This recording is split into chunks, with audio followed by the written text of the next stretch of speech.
சீரியல்களின் full எபிசோடுகளை Sun டிவியில் ஒளிபரப்பான உடனே எக்ஸ்க்ளூசிவாக சன் நெக்ஸ்டில் மட்டும் ஃப்ரீயா பாருங்கள்.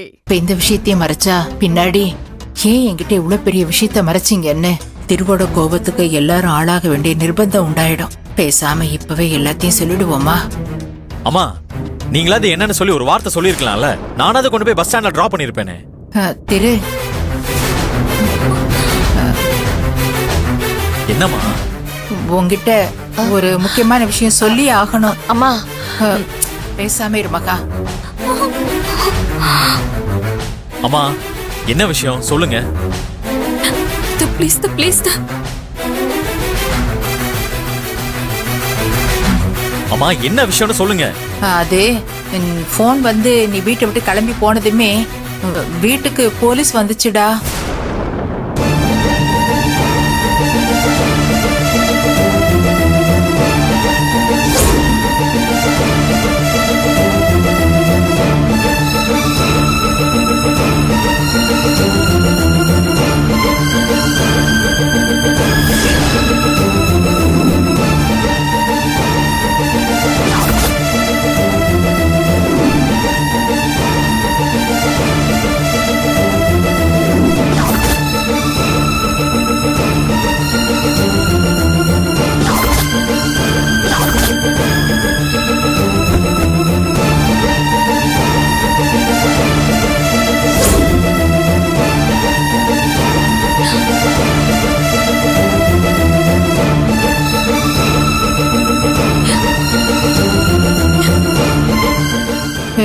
கீர்த்திதான் உனக்கு தெரிஞ்சா நீ வருத்தப்படுவ, அதனால சொல்ல வேண்டான்னு சொன்னா. இருந்தாலும் என்னால உன்கிட்ட உண்மையை மறைக்க முடியலடா. என்ன கீர்த்தி இதெல்லாம்? அம்மா சொல்றதெல்லாம் உண்மையா? அத்தை எப்படி ஒரு காரியத்தை செஞ்சாங்க? நான் இவ்வளவு நேரமா கேட்டுட்டு இருக்கேன், வாயை திறக்காம இருந்தேன்.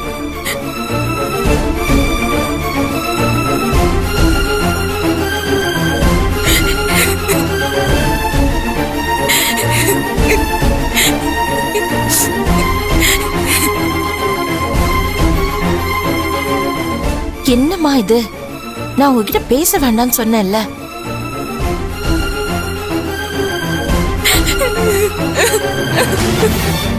ஐயோ ஐயோ அம்மா.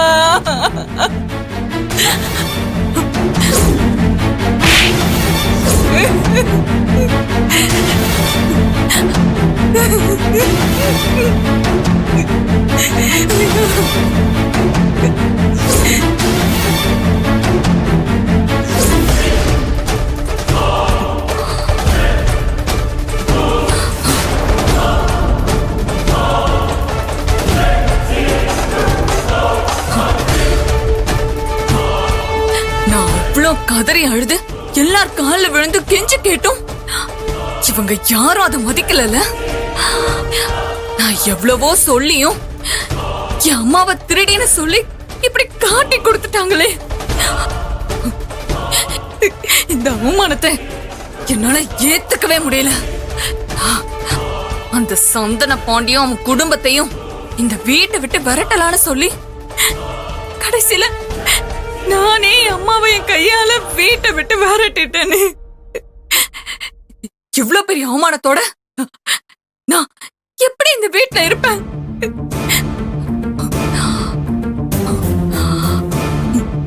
இது எல்லாத்துக்கும் காரணம் அந்த செல்வியும் அவ அப்ப சந்தன பாண்டியன் தான் காரணம்.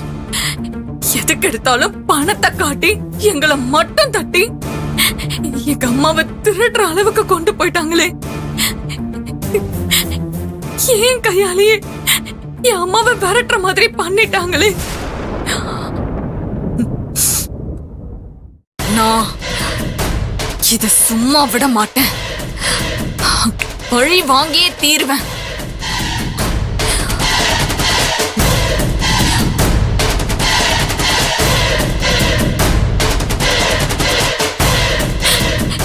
இப்ப அவருக்கும் உண்மை தெரிஞ்சிருச்சு.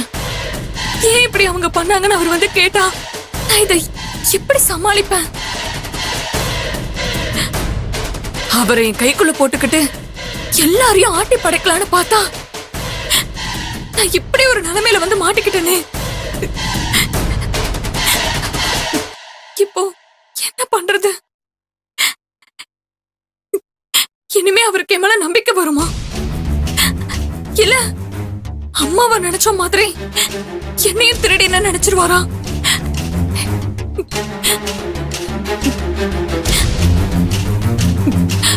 உண்மை தெரிஞ்சதும் அவர் என்ன பார்த்த பார்வையே அப்படியே என்ன கொண்டு போட்டுற மாதிரி இருந்துச்சு.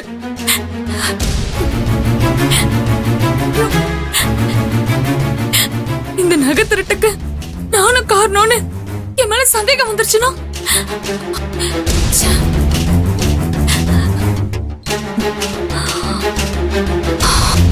இல்ல என்ன ஆனாலும் சரி, இன்னைக்கு அவர் மனச மாத்தியே ஆகணும். இல்லனா இவங்க எல்லாருமா சேர்ந்து பழையபடி இந்த வீட்ல என்ன அடிமையா வேலைக்காரியாவே மாத்திடுவாங்க.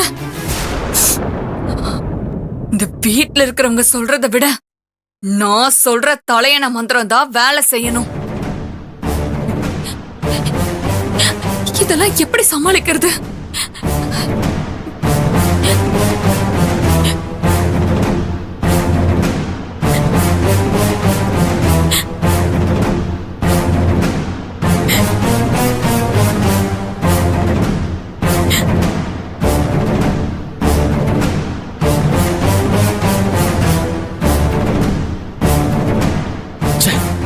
ராஜேஸ்வரி அத்தை இப்படி ஒரு காரியத்தை பண்ணுவாங்கன்னு நான் கனவுல கூட நினைச்சு பார்க்கல. நம்ம குடும்பத்துக்கு இப்படி ஒரு அவமானத்தை தேடி தரதுக்கு அவங்களுக்கு எப்படிதான் மனசு வந்துச்சு? இப்படி ஒரு நிகழ்ச்சி நடக்கும்னு நாங்க யாருமே எதிர்பார்க்கல. என்ன பண்றது? என்னென்ன அவமானத்தெல்லாம் சந்திக்கணுமோ அதெல்லாம் சந்திச்சு தானே ஆகணும். என்ன சம்பந்தி, ஏன் இப்படி எல்லாம் பேசுறீங்க? விடுங்க, அதான் எல்லாத்தையும் பேசி சரி பண்ணி அனுப்பியாச்சுல்ல. நான் அவங்க மேல எவ்வளவு நம்பிக்கை வச்சிருந்தேன். என் நம்பிக்கையை உடைச்சிட்டாங்க. அவங்களுக்கு என்ன தேவையோ என்கிட்ட கேட்டிருந்தா நானே பண்ணிருப்பேனே. எதுக்காக இப்படி ஒரு தப்பான காரியத்தை பண்ணணும்? இத்தனை வருஷம் நம்ம சேர்த்து வச்சிருந்த குடும்ப மானம், கௌரவம், மரியாதை எல்லாத்தையும் ஒரே அடியா சிதைச்சிட்டாங்க. நாளைக்கு நான் வெளியில போனா இந்த விஷயத்த பேசி 4 பேர் என்னை எப்படி பாப்பாங்க? வெளியில இனிமே பழையபடி நடமாட முடியுமா? அண்ணே, நீ எதுவும் நினைச்சுக்காதண்ணே. நடந்தது நடந்துருச்சு. தப்பு செஞ்சவங்களுக்கு தண்டனையும் கிடைச்சிருச்சு. நீ மனசுடைஞ்சு போயிடாதண்ணே. அண்ணே, நீ எப்படின்னு இந்த ஊருக்கே தெரியும்ண்ணே. இந்த ஒரு விஷயத்தினால உன் பேருக்கு எந்த களங்கமும் வராதுண்ணே. ஏண்டா திரு, கீர்த்திகாவ அம்மாவுக்கும் நாம எதுலடா குறை வச்சோம்? கேவலம் தங்க நகைக்காக இப்படி தரங்கட்ட விஷயத்த பண்றதுக்கு அவங்களுக்கு எப்படிதான் மனசு வந்துச்சுன்னு தெரியலையே.